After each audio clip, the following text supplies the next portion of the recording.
नमस्कार दोस्तों, कैसे हैं आप सभी।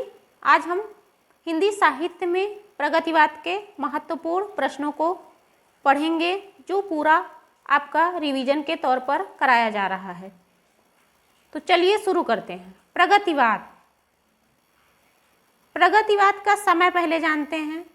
इसका समय है 1936 से 1943 तक। प्रगतिवाद एक वैचारिक आंदोलन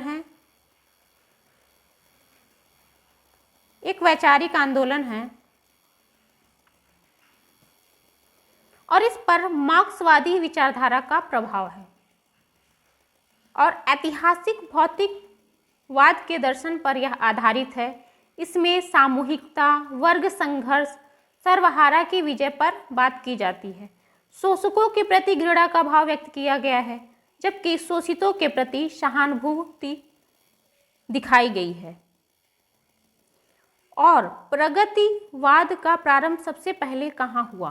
तो सबसे पहले हेनरी बारबूच के नेतृत्व में प्रगतिशील लेखक संघ को शुरू करने का प्रयास पेरिस में किया गया 1935 में। उसके बाद कुछ विद्वानों के द्वारा लंदन में 1935 में प्रगतिशील लेखक संघ का आयोजन किया गया। जबकि अगर हमारे भारत में बात करें तो भारत में प्रगतिशील लेखक संघ का प्रथम अधिवेशन 1936 में मुंशी प्रेमचंद की अध्यक्षता में हुआ, और तभी से प्रगतिशील कविता का आरंभ माना जाता है। तो चलिए अब हम अपने प्रश्न पर आते हैं। पहला प्रश्न है, हेनरी बारबूच के नेतृत्व में संसार के प्रगतिशील लेखक संघ को सबसे पहले संगठित करने का प्रयास किया गया। तो कब किया गया? सही उत्तर है 1935 पेरिस में। अगला प्रश्न है,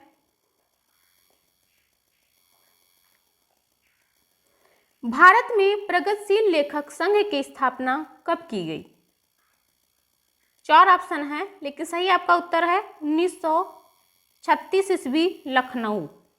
अगला प्रश्न है, प्रगतिशील साहित्य की आवश्यकता किसका लेख है? सही उत्तर है शिवदान सिंह चौहान। शिवदान सिंह चौहान ने प्रगतिशील साहित्य की आवश्यकता लेख को लिखा था और मार्क्सवादी विचारधारा को प्रस्तुत करने का प्रयास इसमें किया गया था। अगला प्रश्न है, हिंदी साहित्य में मार्क्सवादी चेतना की अभिव्यक्ति जिस काव्यधारा में देखने को मिलती है उसे क्या कहते हैं? तो अभी हमने बताया, इसको हम प्रगतिवाद कहते हैं। अगला प्रश्न है, प्रगतिशील लेखक संघ किस स्तर की संस्था है? तो हमने अभी बताया, सबसे पहले इसका प्रारंभ फ्रांस में हुआ। यह अंतरराष्ट्रीय स्तर की संस्था है। अगला प्रश्न है, निम्नलिखित में प्रगतिवाद की विशेषता नहीं है। ऑप्शन है धर्म एवं ईश्वर में आस्था, सामाजिकता का आग्रह, मार्क्सवादी चेतना, इनमें से सभी। सही उत्तर क्या है? इसमें क्या पूछा है? विशेषता नहीं है। पहला ऑप्शन है धर्म एवं ईश्वर में आस्था, जबकि प्रगतिशील कविता में धर्म एवं ईश्वर के प्रति अनास्था व्यक्त की गई है। ऑप्शन होगा आपका पहला, सही उत्तर है। अगला प्रश्न है, वैद्यनाथ मिश्र किसका वास्तविक नाम है? सही उत्तर क्या है? नागार्जुन।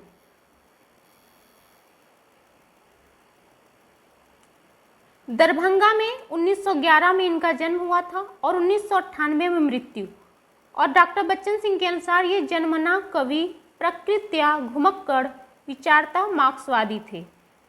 इनकी रचनाएं हैं युगधारा, सतरंगे पंखों वाली, भस्मांकुर इनका खंड काव्य है। और डॉक्टर बच्चन ने इनकी कविताओं को नुक्कड़ कविता कहा है। अगला प्रश्न है, कबीर के उपरांत हर विध्वंसकारी और जन विरोधी शक्ति को सर्वाधिक चुनौती किसने दी? तो सही उत्तर है नागार्जुन। अगला प्रश्न है, फूल नहीं रंग बोलते हैं के रचनाकार हैं?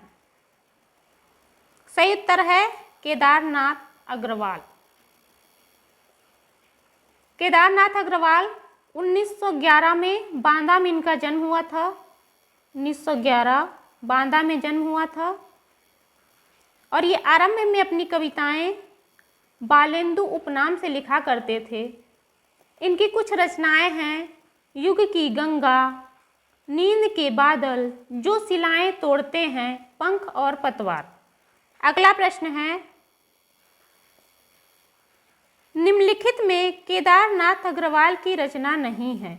ऑप्शन है जमुन जल तुम, हे मेरी तुम, गुल मेहंदी, उपर्युक्त सभी। सही उत्तर है उपर्युक्त सभी। अगला प्रश्न है, निम्नलिखित में नागार्जुन की रचना नहीं है। ऑप्शन है युगधारा, सतरंगे पंखों वाली, रत्नगर्भा, फूल नहीं रंग बोलते हैं। सही उत्तर क्या है? फूल नहीं रंग बोलते हैं। यह किसकी रचना है?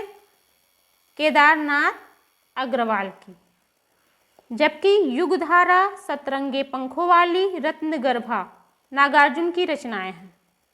अगला प्रश्न है, प्रगतिवाद आंदोलन का सैनिक रूप में उल्लेख किस साहित्यकार ने किया है? तो सही उत्तर क्या है? मुक्ति बोध। मुक्ति बोध ने 1942 में प्रगतिवाद एक आगामी लेख कल के नाम से लेख लिखा था और इसमें इन्होंने प्रगतिवाद आंदोलन को सैनिक रूप में प्रयोग किया था। अगला प्रश्न है, अभी सुन बेगुलाब, भूल मत पाई खुशबू रंगो आप, पंक्ति किस कवि की है? तो सभी ने पढ़ा होगा यह पंक्ति। सही उत्तर है निराला।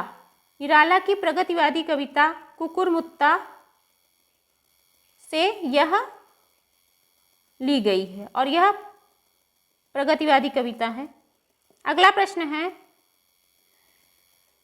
निम्नलिखित में प्रगतिवादी कवि नहीं हैं। ऑप्शन है नागार्जुन, त्रिलोचन, मुक्तिबोध, अग्गे। सभी को पता होगा अग्गे क्या है?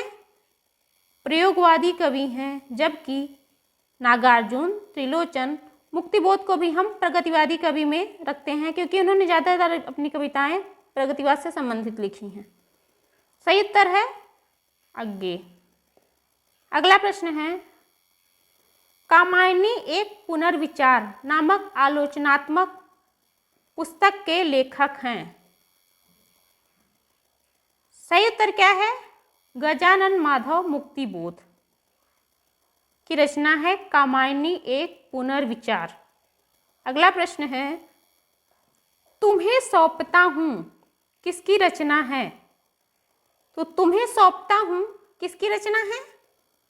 त्रिलोचन। अगला प्रश्न है, त्रिलोचन का पहला काव्य संग्रह है। ऑप्शन है धरती, मैं उस जनपद का कवि हूँ, का है ये, मैं उस जनपद का कवि हूँ, अर्घान, दिगंत।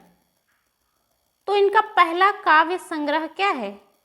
धरती, जिसका प्रकाशन 1945 में हुआ। मैं उस जनपद का कवि हूँ, यह भी इनकी रचना है। अर्घान भी, दिगंत, सारी रचनाएं त्रिलोचन की है, लेकिन आपका आंसर क्या होगा? धरती पहला काव्य संग्रह है। अगला प्रश्न है, मैं उस जनपद का कवि हूँ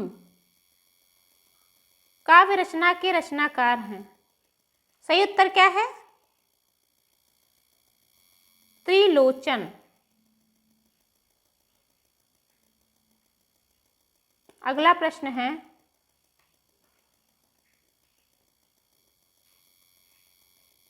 निम्नलिखित में त्रिलोचन की काव्य कृति नहीं है। ऑप्शन है गुलाब और बुलबुल, दिगंत, शब्द, उपर्युक्त सभी। सही उत्तर क्या होगा? उपर्युक्त सभी। यह सभी रचनाएं त्रिलोचन की हैं।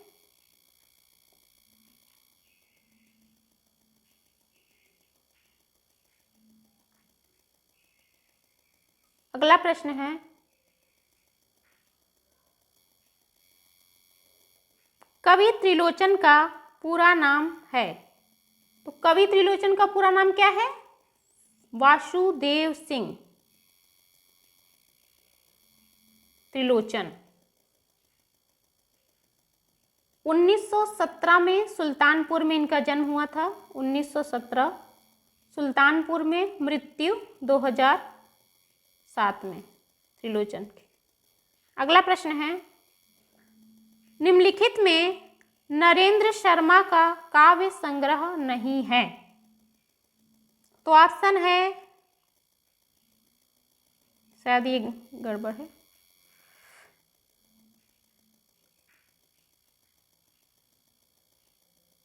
प्रश्न ही थोड़ा सा गलत है। अगला प्रश्न देखते हैं।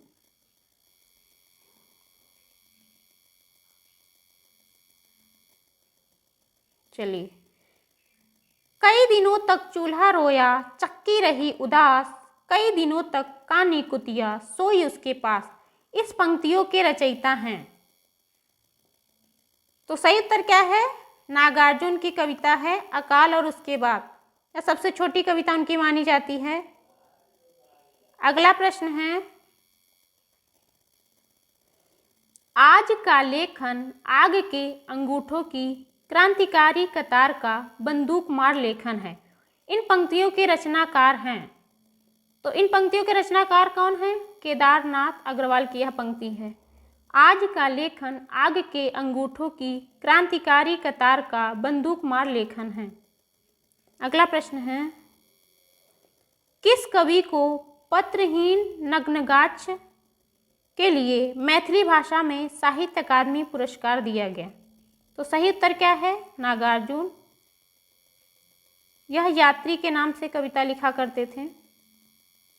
1911 में इनका जन्म हुआ था। चलिए